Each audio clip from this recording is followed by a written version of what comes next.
Para pencari surga.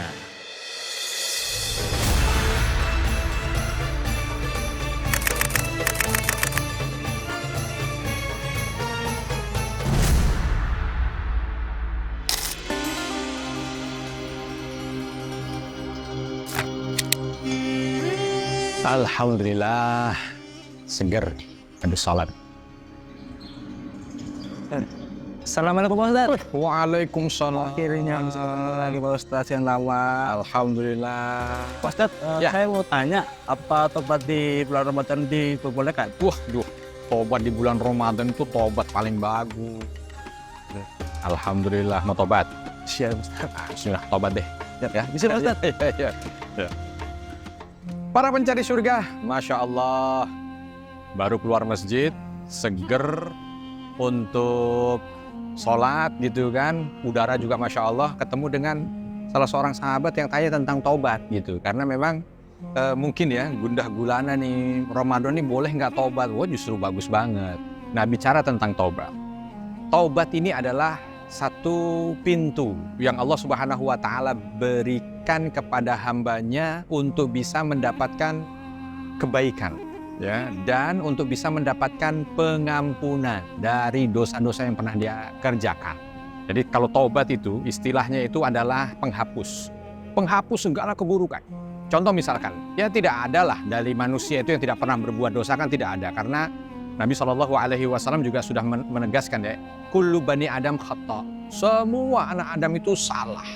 Artinya bukan salah itu mereka punya kesalahan yang tidak akan pernah bisa dihapus, enggak. Dia punya kesalahan tetapi dilanjutkan oleh Nabi SAW, khairul khata'in, dan sebaik-baik orang yang salah itu tadi at-tawwabun, yang bertaubat. Jadi luar biasa loh. Ternyata ada orang itu yang ditakdirkan oleh Allah Subhanahu wa Ta'ala punya banyak kesalahan, dan ternyata kesalahannya ini itu yang bisa memasukkan dia ke dalam surga. Oh, kok bisa kesalahan bisa memasukkan ke dalam surga? Ya, karena apa? Karena taubatnya. Maka ada kisah tuh, ada dua orang yang saling membunuh dan dua-duanya masuk surga. Dua orang saling membunuh, dua-duanya masuk surga. Kenapa? Karena yang pertama kali terbunuh adalah dia yang ketika terbunuh itu berada di barisan kaum muslimin, berperang, menjaga agama Allah, membela agama Allah, dan terbunuh. Nah, yang membunuh ini, dalam satu kesempatan dia itu bertaubat. Dan ketika bertaubat, maka semua kesalahan yang pernah dia kerjakan itu diampuni oleh Allah Subhanahu wa Ta'ala. Dan dia wafat dalam kondisi yang syahid juga. Maka dua-dua orang ini masuk ke dalam surga. Intinya, bagi kita yang mungkin saat ini merasa gundah gulana, punya masalah, punya dosa, punya apa, nggak perlu ada rasa di hati sebagai beban, nggak. Karena justru kita sudah diberikan kesempatan oleh Allah Subhanahu wa Ta'ala, ada satu pintu nih, apalagi di bulan yang baik ini, untuk bisa bertaubat. Maka taubat itu yang akan mendatangkan segala kebaikan, menghapus segala dosa. Ada kisah. Jadi ada seorang yang sudah membunuh 99 orang.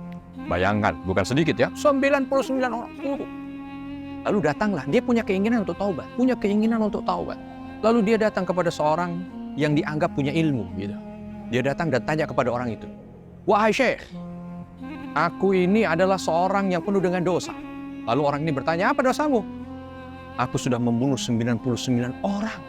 Dan aku punya keinginan untuk bertaubat. Taubatku ini diterima atau tidak?" Seketika orang ini mengatakan, "Wah, terlalu banyak yang sudah kamu kerjakan itu. Dari dosa-dosa itu. Banyak. 99 orang kamu bunuh. Dosanya udah terlalu besar. Gak diterima taubatnya." Mendengar kalimat tidak diterima taubatnya ini orang ini tadi langsung dibunuh sekalian sama dia. Jadi genap 100.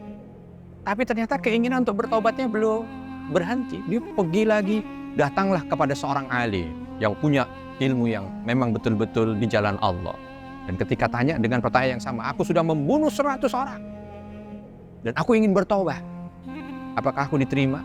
Lalu orang alim ini senyum mengatakan, "Taubatmu diterima. Tapi ada satu syarat." "Apa dia syaratnya?" "Kamu harus pergi ke daerah fulan."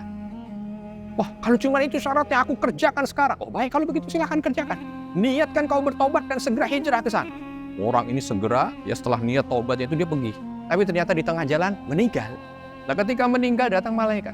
Ada malaikat rahmat ingin mengambil untuk memberikan nikmat, tapi ada malaikat yang ditugaskan oleh Allah untuk mendapatkan azab ingin mengambil juga. Berantem lagi dua malaikat. Pokoknya ini orang harus diazab. Oh, satu malaikat bilang enggak, dia udah taubat, maka dia harus diberi rahmat. Akhirnya mereka datang kepada Allah Subhanahu wa taala untuk mengadukan perkara itu, dan Allah mengatakan, "Ukur aja, ukur." Akhirnya diukurlah. Ternyata posisi dia itu lebih dekat walau satu jengkal menuju tempat hijrahnya.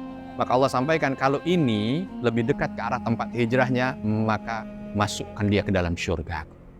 Para pencari syurga, ya Rabb, ini sebuah kenikmatan juga buat kita. Bahwa taubat itu mampu untuk bisa menghapus yajub ma qablah, menghapus semua dosa yang pernah kita kerjakan. Tapi syaratnya taubat itu harus taubatan nasuha, taubat yang benar. Maka diantaranya taubat yang benar itu adalah ikrar betul di hati. Dia minta ampun dulu yang pertama, istighfar, minta ampun kepada Allah atas dosa-dosanya. Yang kedua, menyesal akan dosa-dosanya itu. Dan yang ketiga, ikrar tidak akan melaksanakan dosanya itu ya di masa yang akan datang. Maka insya Allah mudah-mudahan itu akan membuat dia mendapat taubatan nasuha. Nah, kalau ada yang tanya, Ustadz, tipnya apa sih supaya saya itu juga bisa diberikan kemudahan taubat? Mengikut yang tadi diminta oleh seorang ulama ini tadi untuk hijrah pindah. Nah, hijrah pindahnya itu ternyata menjadi bahagian tips, karena dia kalau tinggal tetap di komunitasnya yang buruk, maka dia tidak akan pernah mampu untuk bisa tergugah bertaubat dan menjaga taubatnya. Sedangkan kalau dia hijrah, pindah ke tempat yang mendukung, komunitas yang baik, maka dia dengan izin Allah akan lebih mudah menjaga semangat taubatnya dan menjaga aktivitas setelah taubatnya. Para pencari surga, bismillah. Insya Allah mudah-mudahan lingkungan yang baik yang kita cari dan kita hidup di dalamnya, baik lingkungan kerja, lingkungan tinggal, lingkungan keluarga, itu adalah salah satu anugerah Allah yang menjaga taubat kita. Semangat beribadah bersama mencari surga.